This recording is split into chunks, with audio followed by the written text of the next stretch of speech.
सीताराम हनुमान. मी अमृता भंडारी.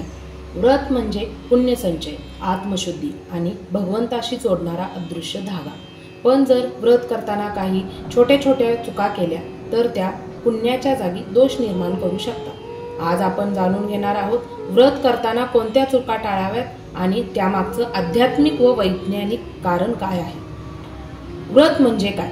व्रत म्हणजे केवळ उपवास नाही, तो आहे आपल्या मन, वाणी आणि कर्म यांच्यावर संयम ठेवणे.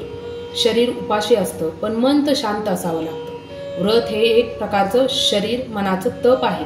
प्रत्येक व्रताचं एक उद्दिष्ट असतं, जसं सौभाग्य, आरोग्य, संतान प्राप्ती किंवा आत्मशुद्धी.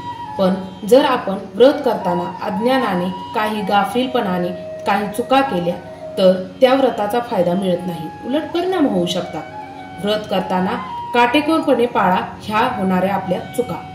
उपवास करताना मन चंचल ठेवणे. आपण उपवास केला आहे पण दिवसभर फोन, टीव्ही, गॉसिप यात वेळ घालवला तर त्या आध्यात्मिक ऊर्जा नाहीशी होते. त्यात उपाय असा आहे की त्या दिवशी मन, शरीर आणि वाणी संयमात ठेवलं पाहिजे. जप, ध्यान, शिवनामस्मरण याकडे जरा लक्ष दिलं पाहिजे. अर्धकच्ची पूजा, फक्त फोटोसमोर दिवा लावून सोडणे, हे जर करत असाल तर पूजा करताना भाव, श्रद्धा नसेल तर ती केवळ क्रिया उरते. मग त्यावर उपाय काय? फूल, बेलपत्र, मंत्रोच्चार, साधं का असेना पण मनापासून करा. शुद्धता न पाळणे, स्वतःची किंवा जागेची आणि नैवेद्याची. अशुद्ध वस्त्र, खाल्लेले तोंड, स्वयंपाकाच्या वेळेचा गोंधळ या सगळ्यांमुळे देवतांचा वास टाळतो.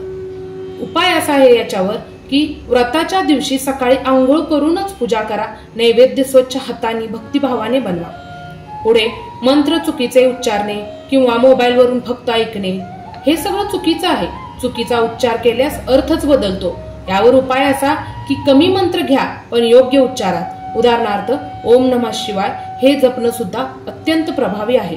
व्रताचा गर्व न करणे किंवा इतरांवर टीका करणे, मी उपवास करते, मी नाही करत असं बोलणे हे अहंकाराचं लक्षण आहे. उपाय यावर असा आहे की व्रत ही आतली प्रक्रिया आहे, ते इतरांवर थोपवू नका, न टीका करा. एक वेळ उपवास करून दुसऱ्या वेळी जड तामसी आहार घेणे हे सुद्धा चुकीचं आहे. उपवास करून रात्री फोडणीच्या साबुदाण्याची पार्टी केली तर उपवासाचं तात्विक महत्व संपतं. उपाय असा आहे याच्यावर, हलका, सात्विक, ताजं अन्न मनाला सुद्धा हलकं ठेवतो. व्रत केलं पण दुसऱ्या दिवशी ते विसरून वागणं हे सुद्धा चुकीचं आहे. एक दिवस पुण्य मिळवून दुसऱ्या दिवशी पुन्हा जुना अहंकार, राग, द्वेष सुरू केला तर व्रत व्यर्थ ठरतं. यावर उपाय असा आहे की व्रत म्हणजे बदलाचं बीज, ते रोजच्या जीवनात फळावं लागतं. व्रत म्हणजे पुण्यप्राप्तीचा योग आहे. जेव्हा आपण यज्ञ करतो, जप करतो, उपवास करतो तेव्हा काय होते? आपल्या आजूबाजूंची ऊर्जा पवित्र होते.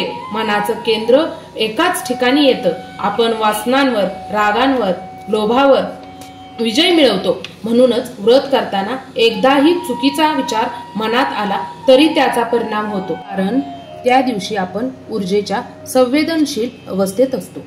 व्रत करताना बोलले जाणारे अपशब्द, अनादर करणे हे पूर्णपणे टाळले पाहिजे. बऱ्याचदा उपवासाच्या दिवशी आपण चिडतो, वैतागतो, एखाद्यावर राग काढतो. हा राग, कटुता संपूर्ण व्रताची ऊर्जा नष्ट करतो. शिवाची पूजा करताना जर आपण रागावून बोललो, इतरांचा अपमान केला तर त्या दिवशी देवपूजेला नव्हे आपल्या परीक्षा पाहायला लावतो. उपाय असा आहे यावर, त्या दिवशी मौन, सौम्य शब्द आणि नम्र वर्तन ठेवा. त्यातच व्रताचं सार आहे. व्रत करताना दिखावा करणे टाळा. कधी कधी लोक सोशल मीडियावर पोस्ट करतात, आज उपवास, आज शिवपूजा वगैरे, पण देवाला सांगण्याची गरज नाही. जेव्हा भक्त खरं असतो तेव्हा देव जाणतो. व्रत हे लोकांना दाखवण्यासाठी नसतं तर स्वतःच्या अंतरात शांतता प्रस्थापित करण्यासाठी असतं. म्हणून कुणालाही दिखावा दाखवायचा नाही. व्रत संपल्यावर काय करावं? लोक फक्त एक दिवस संयम ठेवतात आणि दुसऱ्या दिवशी पुन्हा उधळपट्टी करतात. व्रत संपलं म्हणजे त्याचा प्रभाव संपत नाही, तो आता तुमच्या वागण्यात दिसायला हवा. व्रतानंतर दुसऱ्या दिवशी साधेपणा, सकारात्मकता आणि नम्रता टिकवून ठेवा. हेच पुण्य फळात रूपांतर करणारं बीज आहे. व्रत हे फक्त परंपरा नाही, ती एक तपश्चर्या आहे जिथं मन, शरीर आणि आत्मा एका लयीत येतात. त्या दिवशी केलेला एक शुद्ध विचार सुद्धा 1000 पापांवर मात करतो आणि केलेली एक चूक 1000 पुण्यांवर पाणी आवडते.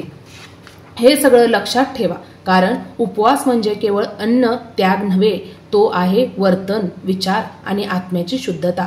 चुकल्यास दोष, योग्य केल्यास कृपा, हेच खरं शिवतत्व. मी अमृता भंडारी पुन्हा भेटूया अशाच आणखी एका गूढ आणि भक्तिपूर्ण कथेसह.